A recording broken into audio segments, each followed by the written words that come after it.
여러분 반갑습니다. 지중해 세상만사 시간입니다.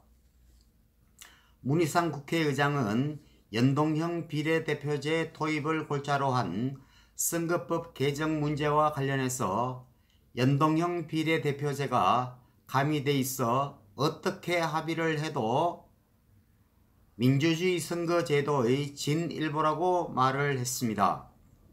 그러면서 가장 바람직한 선거제도의 기본 원칙은 득표율에 비례하는 의석수라고 하면서 연동형 비례대표제가 처음 적용된 선거제도로 개혁의 방향으로 가는 것이라고 말을 했습니다.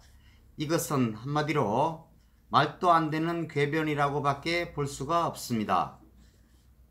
연동형 비례대표제는 유권자의 표심을 왜곡하는 선거제도입니다.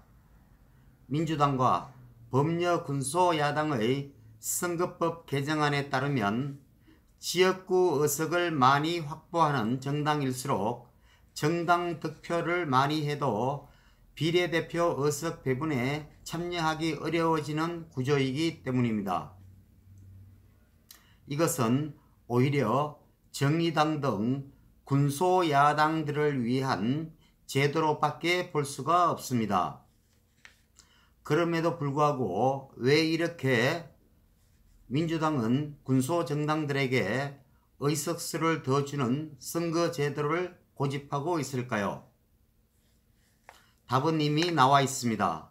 이 군소정당들에게 의석수를 몇 개를 더 던져주고 공수처법을 통과시키려는 꼼수가 그 저희에 깔려 있습니다. 공수처법은 한마디로 말해서 판사, 검사, 경찰들을 수사할 수 있는 또 다른 검찰청을 하나 더 만드는 것입니다. 그렇게 해서 판사, 검사, 경찰들의 입에 재갈을 물리고 정권의 입맛에 맞지 않는 수사를 하면 그 사건을 공수처로 이관시키고 자기들의 입맛에 맞게 수사와 기소를 하겠다는 것입니다. 이것은 악법 중에 악법이고 이 좌파 정권이 장기 집권으로 가는 터널이라고 밖에 볼 수가 없습니다. 그러면 문희상 국회의장은 왜 이렇게 무리하게 선거법을 밀어붙일까요? 그것은 내년 4월 총선에서 그의 지역구인 경기 의정부갑에 그의 아들을 민주당 공천을 받기 위한 의도가 숨어 있다는 것이 여의도 정치권에 널리 퍼져 있는 소문이라고 할 수가 있습니다. 그리고 문희상 국회의장은 4+1 협의체가 자체 마련한 예산안 수정안을 강행 처리한 것을 두고 자유한국당이 날치기라고 반발하는 것에 대해서는 그게 무슨 날치기인가라고 반박을 했습니다. 국회의장이라는 자가 떳떳하지 못하게 화장실에 가서 주성용 국회 부의장에게 사회권을 넘겨서 예산안을 통과시켜버렸습니다. 이것이 날치기가 아니고 무엇이 날치기라고 말을 할 수 있겠습니까?